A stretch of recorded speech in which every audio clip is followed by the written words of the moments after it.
Okay, cool. So this is going to start our GRE tips panel for the flight conference. So I guess let's start off, and can we have all of our panelists introduce themselves? Sure, I guess I can go ahead and get started. Hi everyone, I'm Austin. I am a first-year master's student here in the Ecology and Evolutionary Behavior program here at UCLA. I graduated from UCLA back in 2020 when this pandemic first started, and I ended up taking the GRE back in 2019. So I'm here to help address any questions that you guys might have. I'll go next. Hi, everybody. I'm Patty. I'm a first-year PhD student in education, international and comparative education. I'm a transfer student. I'm from nearby in LA. I went to Rio Hondo College. I transferred to UC Berkeley and got a degree in social work. I studied abroad and loved Amsterdam and stayed there for my master's, where I've been in the last 5 years. I got my master's in international development, and now I'm back at UCLA. So I took my GRE while I was abroad, actually. So I'm excited to be here. Hi, I'm Adam. I'm a master's student in biostatistics at USC, and I also did my undergrad in cognitive science at USC, and I took the GRE last summer at home, and I've also been working as a GRE tutor since. Awesome, thanks guys. So we have a couple questions prepared, and we'll just kind of go through and ask you guys, and then I guess if you have anything to add, you can just build off each other's answers. But I think so. The first one was, since this is flight conference, our acronym is First Gen Low Income Graduate Healthcare Track Conference. I just wanted to ask if any of you guys are first gen low income, how has that kind of impacted your experience with the GRE? I'm a QuestBridge scholar at USC, and which is like a scholarship program for first gen low income kids. I mean, maybe there are ways it shaped my college experience. I really can't say it shaped my GRE experience in any way. I mean, I self-studied. I didn't have any tutoring resources or anything, but I don't think I would have paid for that anyways. So I don't feel like I've been at a disadvantage at all. I'm a first gen student, I'm a low income student and a transfer student. So I feel like particularly for the GRE, I think I just didn't know anybody who took it. So I couldn't talk to anybody about what it was like, how that would apply for a PhD application, for example. So I think I self-studied, I did the best I could, but I ended up picking a program that it was optional for the GRE anyway. And I think that kind of factored into my choices of schools I was going to choose. It was so intimidating in the first place. So it worked out for me, actually. While I'm also not a first gen student or a low income student, I'm hoping that I can at least provide a little bit insight from a perspective that, is a little bit different. Yeah, definitely.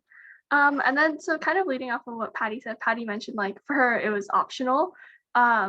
If it was required or if it was optional, why did you guys end up taking the GRE, and why should someone else be thinking about this exam?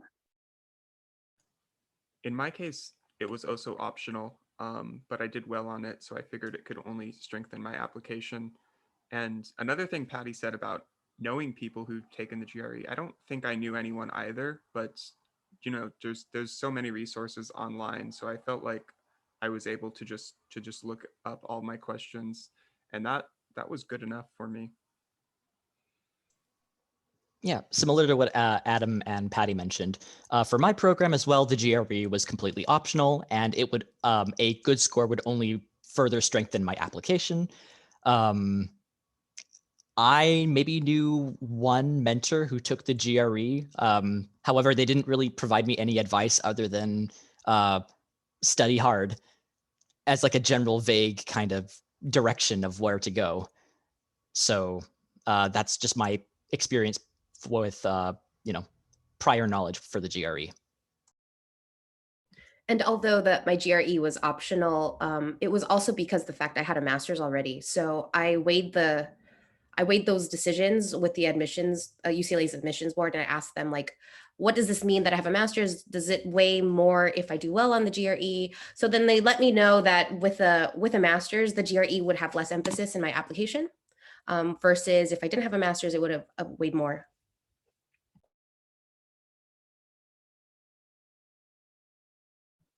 Okay, really cool.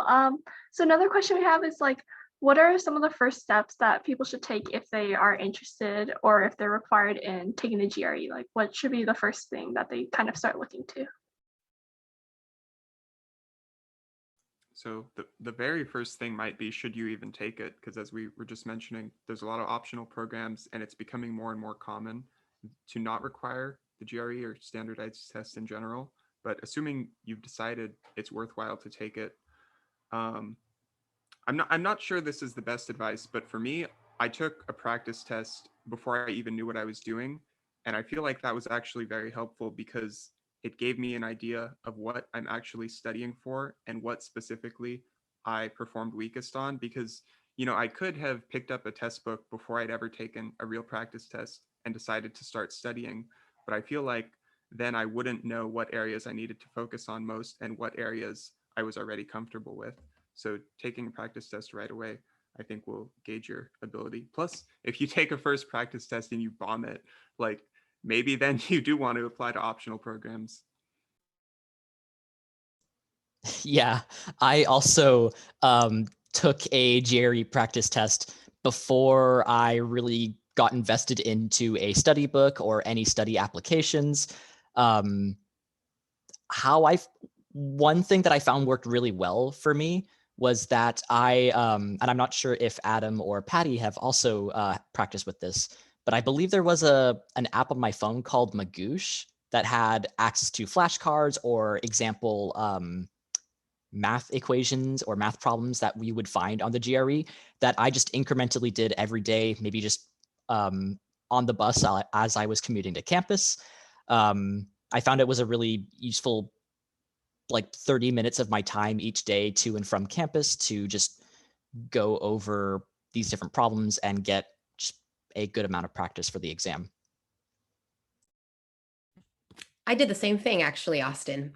The app was awesome. I didn't know where to start. It was kind of really overwhelming. I did the test first, obviously, just to see where my baseline was. But then after that, I was like, oh, what do I do next? Do I just read the book? Or so the app actually was really helpful. And then I had gotten advice somewhere on the internet where you should read and read and read as much as you can just to help with the vocabulary rather than just flashcards. So then I invested in The Economist, and it really helped actually. Reading The Economist every day really strengthened my vocabulary in a way that kind of reflected what was going on in the GRE. There are even studies online that say like there are certain magazines that have more overlap with GRE words and the things that you'll encounter on a GRE than others, like The Atlantic, for example, is another one, and The New Yorker. Yeah, I had that app too.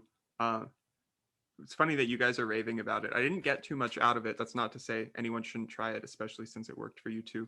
But I just found practice tests were more helpful to me than individual practice problems, especially because it gives you the opportunity to really simulate the testing environment. Like if you can hunker down for 2 hours and make sure that you're able to sit through a whole thing without getting distracted. There were also a couple YouTube channels that helped. One was Greg Matt or GREG Matt, which had like more general overviews of how to solve problems, not specific problems, but just like techniques that can be applicable to the test at large.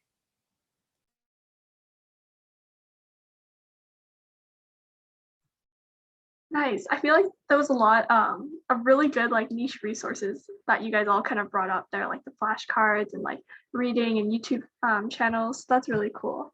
Another question we had was like, how long did you guys spend preparing for the exam? Like, was it a few months? Like, what was that time range?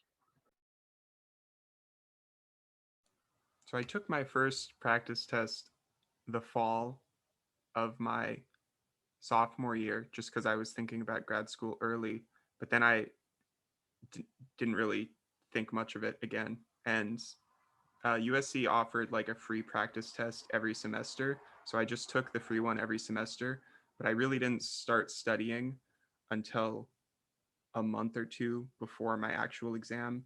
And then I did like the shotgun approach of taking a practice test like every single day, including the morning of the exam. But that's what I did for the SAT too, and that's always worked for me. But some people would get so burnt out by it, so it's really a personality thing. Yeah, I believe that I took my GRE August of 2019, but I didn't start studying for the GRE until the beginning of July. So I had about a month and a half to 2 months or so. Unfortunately, I didn't take that shotgun approach for studying until like the very end. But I believe that for the first 2 to 3 weeks, I initially started with one section of the GRE per day and just slowly built my way up. So I started maybe the first one section every day for the first week, 2 sections on the second week, 3 sections on the third week. And then I believe prior to 2 weeks before the exam, I actually started taking full GRE tests like in a row and just spending that amount of time doing that stuff. Wow. So I wasn't as strategic. I kind of didn't know I wanted to go to graduate school, and then I was like rushing around to do the GRE and everything. So I had like 2 months, 3 months in preparation of the GRE. I do need to say that the most challenging part of the GRE preparation was the stamina for the exam. I mean, it is so long, unbearably long sometimes. So I feel like the practice test really helped me in that sense. But in terms of like preparing for the actual exam, I kind of just went with the flow, and I looked at some math problems every so often. I did it again and I did it again, kind of repetition, but I didn't really sit down and follow Adam's approach. I don't think I have the like discipline for that kind of studying anyway, but it ended up working out. Okay, and I think you guys all kind of mentioned like practice exams. Where can someone like find these? So there's 2 official ones on the GRE website. I would recommend saving those till last, just because they're going to be the most accurate. So you want to have that like right before you're about to take the real thing. There's also one other. You have Princeton Review, you have Magoosh, you have Manhattan, you have Kaplan, and there's probably more that I'm forgetting, but all of those are online ones. But then if you're willing to do a PDF and like hand score it and write down your answers, which is kind of annoying, there's like dozens or hundreds of old PDFs on there. Ditto. At my university, I went to UC Berkeley. They had like the bridging programs, like these similar programs, like the flight conference and things. The student groups actually had GRE practice days, just so that you can sit in and do it with them. It's not graded for anything, just for the stamina again. So that really helped me out in terms of taking out the practice exams. Yeah. When I was at UCLA for my undergraduate, I believe I just went into the bookstore and I saw that they had a sale on the GRE books, and I got mine for $15. And that included 2 online practice exams on top of the 2 exams that the GRE gives you when you sign up for the exam. And inside the book itself, it gave an additional 4 paper exams. So I just worked with that.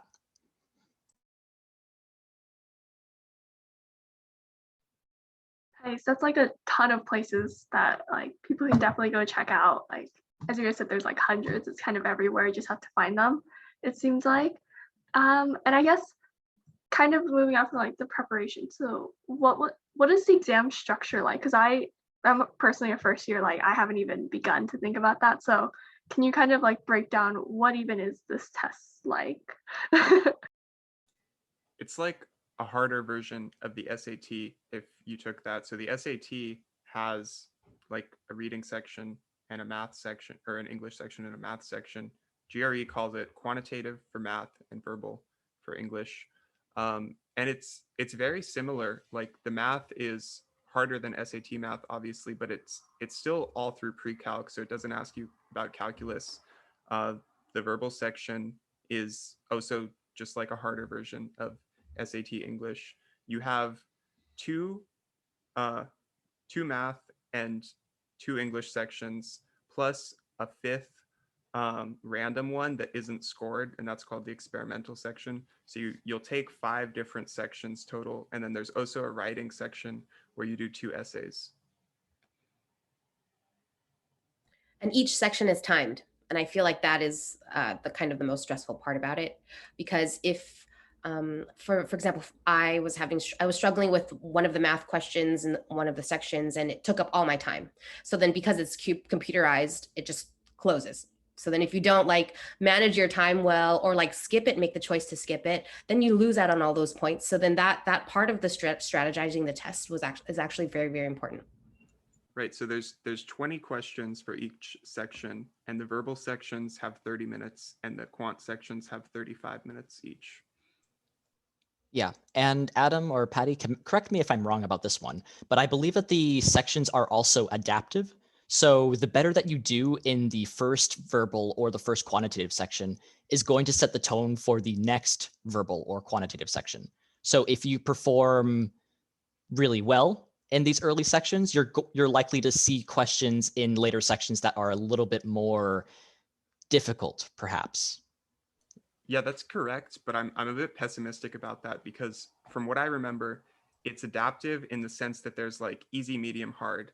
The thing is, though, you need to score above a certain threshold to get into the hard section, and I don't know what the minimum score for that is, but basically your score is going to be better if you test in to the hard section and then miss every single question on that, than if you get into the medium section and get every single question right on that. So on one hand, it's adaptive, but on the other hand, if you don't get the challenging condition, you're probably not going to get a score that's competitive for grad school anyways.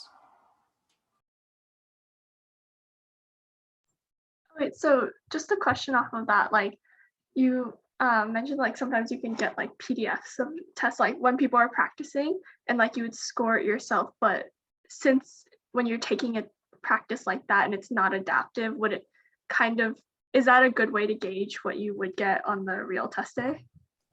It's definitely a good way to gauge it. I'm not sure how it works on the practice test, or on the PDFs. My guess is, yeah, the adaptive thing has to be new, because like there's no way that before it was online they would just give you like a different sheet. They're not going to score it in the middle of your session, so it's probably a new thing. And most PDFs are like of old tests before they were online. I mean, your best bet is just to be as prepared as you can, right? And just hopefully you get the challenging questions, and hopefully you do well.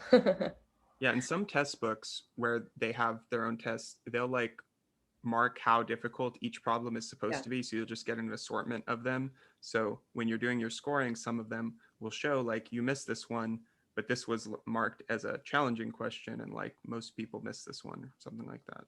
And you'll definitely see patterns of like the favorite GRE math questions. Once you start to look at all of the practice tests, they have very common ones that they love to have on these exams. Especially if you look back 5 years, you'll see repetition and struck types of questions.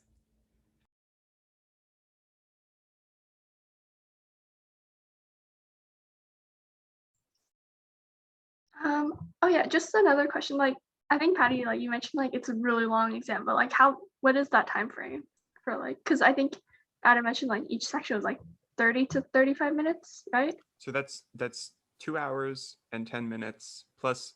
Let's assume that your experimental is quant, so that's longer. So that's 2 hours 45 minutes for the 5 sections. I don't remember how long the writing section is. Do you guys remember? I believe the writing sections were 35 or 30 minutes roughly. Right, yeah. And there's 2 of So them. So that's roughly 4 hours, and there's also like a 15-minute break in between when you're halfway done. yeah, I would expect, I think it's a good idea to plan for sitting down for 3.5 to 4 hours, depending on how quickly you go through the exam. But you're not required to stay for the entire duration of the exam itself, because you might be able to finish a writing section early or a quantitative section early, and you can just go ahead and move on to the next writing or math section, or verbal or math section. Yeah, for the practice test, I would always do that. But for the real test, if you have extra time, it's probably in your best interest to go back and double check your answers. So at least once before your real exam, you should practice sitting for the full 4 hours. Awesome, thanks guys. And then so what's like, can you guys kind of talk about like the exam experience or the test experience on the day of, like what's that whole day like? Earlier, Austin and I were talking about how it felt like the DMV, and it really does feel like the DMV a little bit. I mean, it's like a really old looking room with like these computers, and there's like partitions. I brought snacks and food because it said online to bring snacks and food, but the proctor didn't even let me open my, like, we get like these little lockers to put all our things in, but the proctor didn't let me open the snacks. So um, come having lunch already. Yeah, same thing for me. They won't let you have snacks inside the room itself. However, at my DMV-esque location, there was a little break room where I got to go for about 10 minutes, where I just got to have some water and a granola bar. I would really highly recommend. I would also recommend coming prepared, like eating food, maybe having some water or like a light snack or something that you can have like in the middle of your exam, so you can kind of refresh your brain a little bit and just take a few minutes away from staring at a computer screen after like an hour and a half or so. Yeah, and I took it last summer during the height of COVID. So I took the online at home version. Um, and I'm guessing that's going to be discontinued soon if it's not already. So it's not that relevant, but basically it's the actual testing format is the same, because it's like you guys took it on a computer at the center, right? And it's just like full screen, and it's all you see is the test. So they made me install a program that turned my computer into one of those, and there was a proctor that was monitoring my screen, and they asked me to like turn my camera around the room and under my desk and show that I'm not cheating. Oh yeah, that's definitely interesting, like how I think just standardized testing kind of had to be like adjusted for this past year, and like just same way as how school's been changed.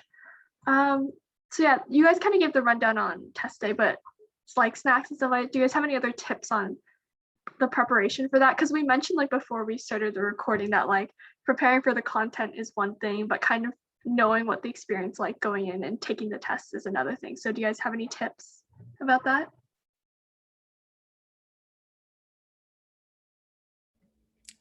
Dress comfy. It's long, so you're sitting on a chair. I brought a little like cushion and I sat on it. So yeah. Maybe bring like a jacket or a shirt or something that you're able to like slip on or slip out of like really easily, because personally, I'm not the biggest fan of air conditioned rooms and I get really cold really easily. So being comfortable in your own skin when you're taking the exam is something that's going to save you a little bit of distraction. Just eat well. Also, if you have any quirky rituals that will give you a placebo boost in confidence, go for that. Like, for example, you've probably all heard the whole salmon has omega-3s, which is brain food, so it makes you smarter. Like, obviously, if you're not going to have any direct benefits whether or not you eat salmon the night before, but that's become a ritual for me for tests since high school. And again, it has no real benefit, but it kind of preps me, it puts me in test mode. So if you have any of your own little rituals like that, it might help. Definitely practical. I think I have a similar thing where someone sent me a psychology study at one point. It's like wearing red or blue for different reasons. And I think like blue was supposed to help with memorization and red for creativity. And I don't think it really helped me, but every time math tests were blue, English essay were red. Like, So you have to so bring a test rituals reversible help. sweater for the GRE and wear blue for math and then switch it for verbal. Yeah, definitely. I'll keep that in mind. So the next thing that we kind of wrote down was, have any of you guys experienced like test anxiety? And if you did, like, how did you guys kind of cope with that? Ongoing coping, I think. Like I don't think I've dealt with my imposter syndrome yet. I'm a first year PhD. This is my 4th degree. I'm still trying to figure out how to deal with test anxiety, but definitely a great question, because I think the time limit of the sections is very anxiety inducing. And if you're not comfortable, if you're hungry, makes it 10 times worse, right? So just being prepared for these like time, like I keep saying, this time constraint was a really big deterrent from me, like prepping myself for the moment, but it's just because I knew that I needed more time, for example, for some of the math questions or whatever, and I had to make that choice to skip these and just go on. So definitely getting a hold on the time and your time, the time blocks helps with the anxiety. Yeah, my biggest anxiety with taking the exam was that I would often second guess myself on a lot of the questions, especially the quantitative course, which is what I would consider myself to be a little bit weaker at. I think I've tried to adapt since then, or going up to taking the exam. I've tried to adapt and change so I would be a little bit more confident in my first answer or my gut answer moving forward. Just because I know that I wouldn't be able to review over every single question for the quantitative section without losing too much time. Of course, it is a good idea to go over all the questions if possible, like Adam was mentioning earlier, but also know be comfortable with yourself and also be confident with yourself in regards to certain answers. If you feel like you have an answer down, say, okay, don't come back to that question and just keep moving forward. I feel like this is definitely related to some of my anxieties of the GRE in terms of its format and the kind of questions, because a lot of the questions will ask you which are the best possible answers, ABC or ABC combined. And so those kinds of questions really stress me out in terms of trying to figure out, am I like making a right choice? So I definitely agree with Austin. Just, at some point you just have to trust your gut and just pick one. I think the utility of the shotgun approach shines through here, just because obviously the more you do, the more comfortable you're going to feel with it. And I think the root of anxiety, for me at least, is what is the worst possible scenario, and being preparing yourself for that, or just worrying that the worst possible scenario is going to happen. But if you've taken a dozen tests in the past 2 weeks and you know that they're all scoring pretty good, what I was basically telling myself is, okay, I'm probably going to score within this range. And even the bottom of my range was something I would be pretty comfortable with.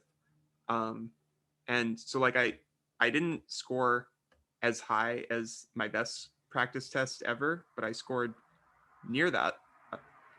And I think, so yeah, if the more practice you have, the more you'll get a sense of what your range is. So it's like, even make your worst case scenario as least bad as possible, and the anxiety will be diminished. Yeah, awesome. And then, so I know part of the test is multiple choice. So like, do you guys have any, like, let's say someone didn't know, is there like a strategy for tackling those questions, or is it like time to go like randomly A, B, C, D? There's two things I can say. The first is that, as we mentioned, time is critical. So if you have, let's say, a minute left and you're on like question 15 out of 20, I would go to the next 5 questions and just guess B or whatever your favorite letter is, and hope that you get a fourth of them. And then maybe try and spend the rest of the minute answering a question. But if you run out of time, then at least you have a fourth chance of getting something correct. And then for the math section specifically, there, most of the time you can, well, I guess for every section you can eliminate answers, but especially with math, usually there's a D option, which is something like cannot be determined. And it's really weird because often you'll get a situation where A works, and what they want you to do is look and see that A is a solution and then just pick A and move on and get it wrong. But if A works and if B works, then you really have to pick D. And the reason will be like, it could say something like, is x squared bigger than x cubed? And you might look at the cubed and think, of course not. But if x is negative or if x is a fraction, then it's going to be D. You don't know.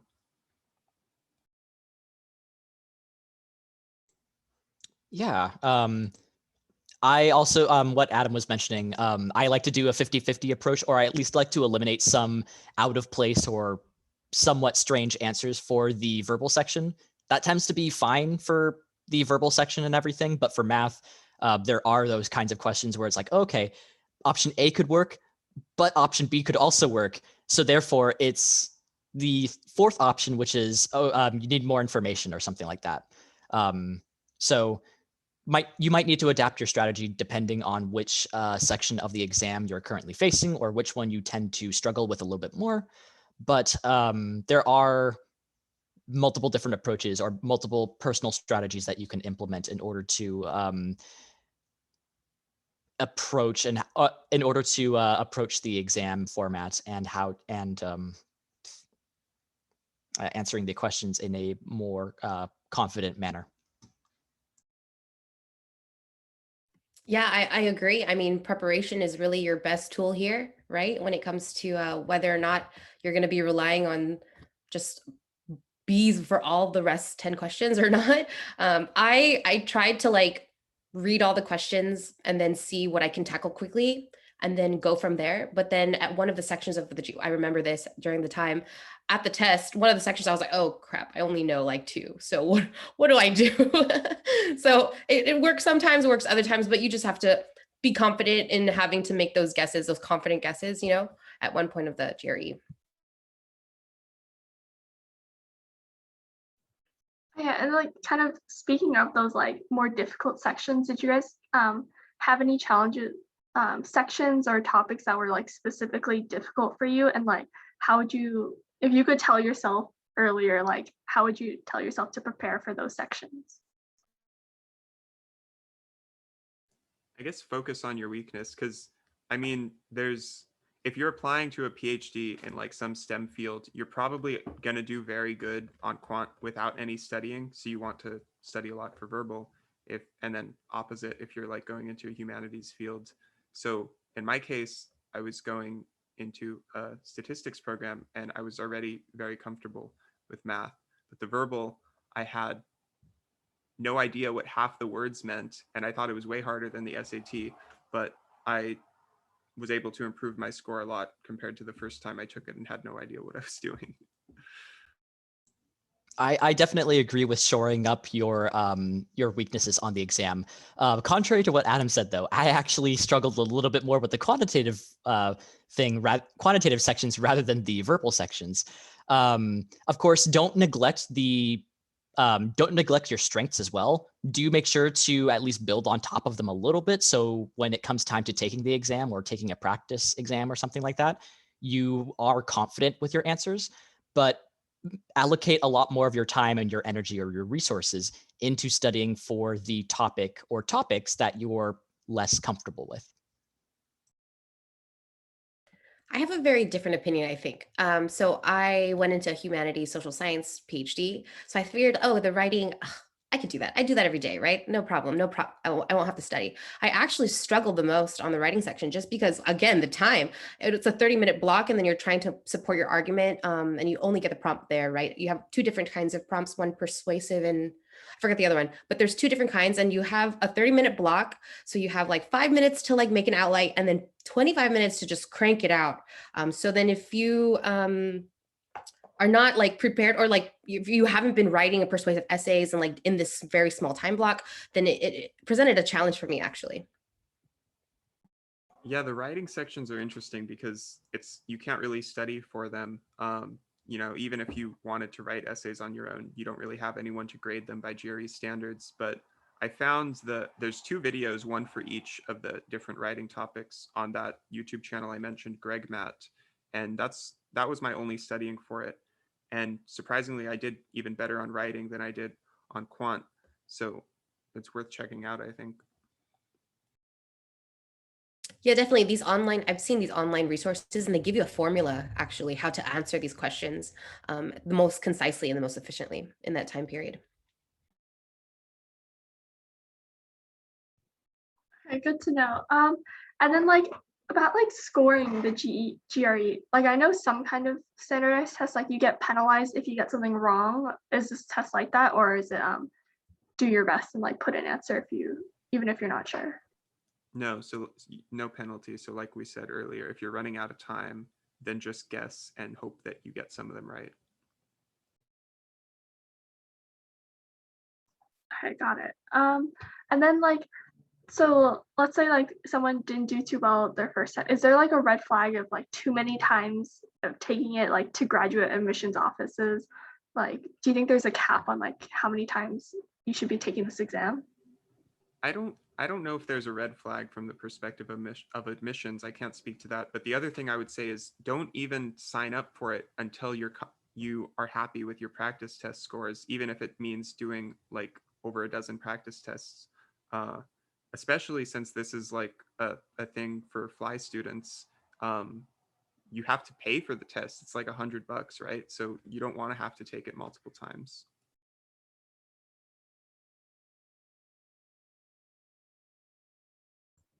Yeah, okay, cool. And I think another question we had was like, what are some misconceptions that you might have heard people talk about the GRE that you kind of actually found out to not be true or to be false? That it weighs so much in the application process. It really doesn't. Well, in social sciences, it really doesn't. I feel like maybe because I'm in the education field and we're really critical as a discipline about this topic and about these kinds of like standardized tests. If you decide to go into social sciences, the essays actually count more in terms of your application process. And I have a little background in terms of the application process, just because when I got to UCLA, I wanted to ask like, hey, how did it work? Just because that's also part of my own research. So like I said, it seems like high stake testing for some, maybe for some disciplines it is, but if you decide to stay in the social sciences, it really isn't. It seems like the more closely related your field is to hard STEM, the more important it's going to be. Because if you're applying to humanities programs, in addition to maybe them being more skeptical about standardized testing in general, you're probably going to have like a supplemental essay or whatever as part of your application. But if you're applying to like a math or physics program, then they want you to get a near perfect score on quant, or for math program, probably they would expect you to have a perfect score. Yeah. I'm at least in like a lighter STEM within life sciences. The GRE for my program was more or less used as a competency test, mainly to see if I could A, handle writing, B, I know what the words mean when I write them on the paper, and C, can I do the math that is essentially a prerequisite in order to get into the program.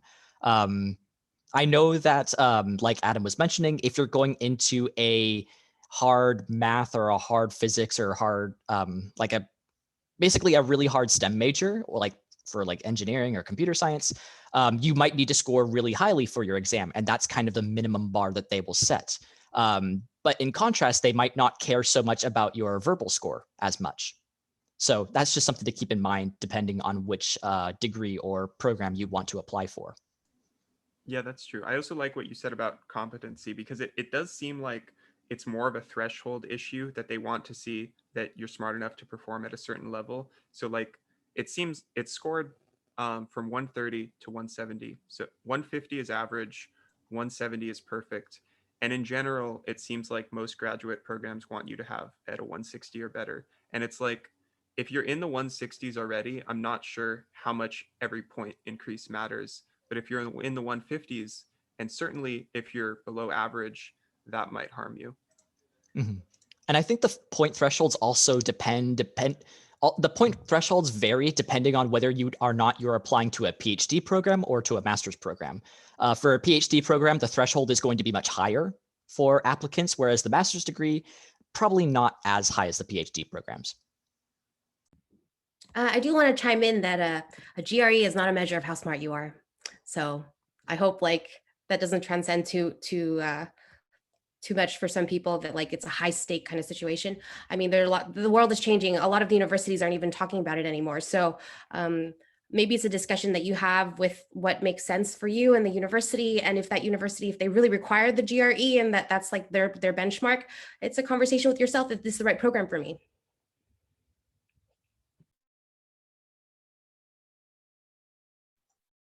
Yeah, and then I guess like kind of to start wrapping us up at least. So like you guys kind of brought up like GRE is becoming more optional. I know like for high schoolers, like standardized testing is kind of starting to go away. Like, what do you just kind of in your opinion, what do you think will be a bigger factor in your application or applications if the GRE does end up being phased out? In science, it's definitely research experience. So that would mean like working in a professor's lab or publishing your own projects. I'm not entirely sure how it would work in the humanities. Yeah, the same. I feel like in the application process, I think in the humanities, the writing sample is really a big deal. Like your personal statement, your statement of purpose really weighs a lot on obviously on top of if you have actual research experience. And if you're going into a PhD program, they kind of want to know if you've had that kind of formal experience. Oh, yeah, and obviously GPA might matter even more with standardized tests gone.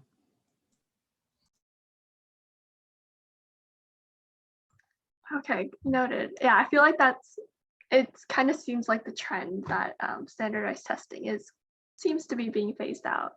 And I guess like for one last question, like what would be your guys's like it's the GRE tips panel, like your final tip or final thing that you hope people who are watching the recording will kind of like take away and like be able to use when they take the GRE? Well, not a tip for the GRE, but a tip for like career planning and graduate planning. Abroad is a great option for graduate school. You don't need the GRE for going abroad. And I went abroad for graduate school and it was fantastic. All of these like high pressure factors of schooling and like competitiveness kind of like eases away in the background because you're the token American student. So if the GRE doesn't work out for you and grad programs don't work out for you in America, it's not over. You know, there's so many other places where you can get a graduate program, graduate degree. Yeah. My advice for also not only GRE, but also in general studies and approaching stressful situations is take it one step at a time. You don't have to worry yourself with taking the GRE that's possibly a month or more away, but take the necessary steps in order to get to the next day. And then as you start incrementally building up your knowledge or getting a little bit more confidence, then think about the day afterwards or think about the week afterwards or the next month. Take it in chunks that are digestible at first rather than throwing the entire problem in your face at the very start. Otherwise, you're going to be overwhelmed and you're not going to be able to focus as much. It's funny. I have the opposite advice. I would say take it over summer or winter break if you can, so you can really just dive deep in for like a month. And then, like in my case, that's exactly what I did. I set my first month of summer to be just GRE, and then once I took it and was over with it, never had to think about it again, which I was kind of glad about. And then, obviously, since we're talking about standardized testing being sort of phased out or at least optional, uh, only take it if you're confident that it's going to help your application. So you could try and look up average statistics on the program you're interested in. And if those statistics are available, you want to make sure you're scoring above average. Otherwise, it's probably only going to hurt you. So if it's an optional thing, only submit if you're doing above average. Yeah, awesome. So just kidding, that wasn't the last question.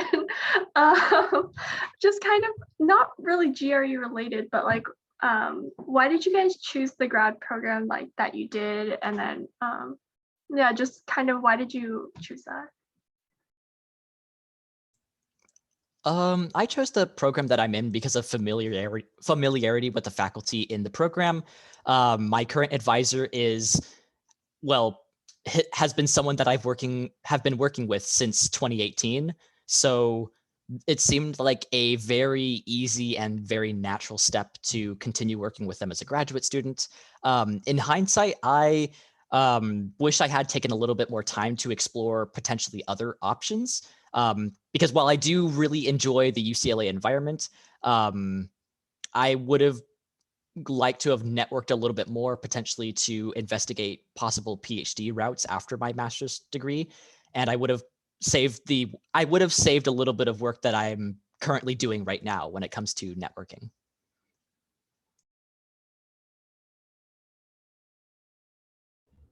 It was just the right fit. It was the right fit for everything that I was looking for. Work-life balance. I had a choice between UCLA, Stanford, and University College London, and I said to myself, Berkeley was traumatic. I'm not going back there, so I'm going to go back. I'm going to go to UCLA, take it a little easier. I'm a first-gen transfer student, and it was really important to me that I had these peers around me, especially in this mentorship capacity. Look at where I am. You know, this is kind of the reason why I chose UCLA. So personally and professionally, UCLA just fit all of the boxes for me. Patty, I'm wondering, was your master's degree like an end goal itself and then the PhD came later, or was the goal in getting a master's so that you would become more competitive for PhD programs? The latter. So after my time at Berkeley, since I was a transfer, I had no research experience. I had no idea what graduate school was. I didn't even know what research was. I had no clue.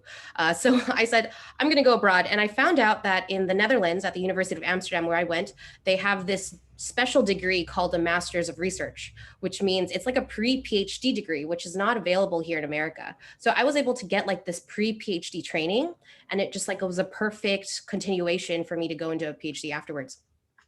And then I didn't have to like fight for all the competitive like post-bac programs or all those other things. And I didn't even see any similar master's programs in the United States that was like a pre-research program. So it just worked out there.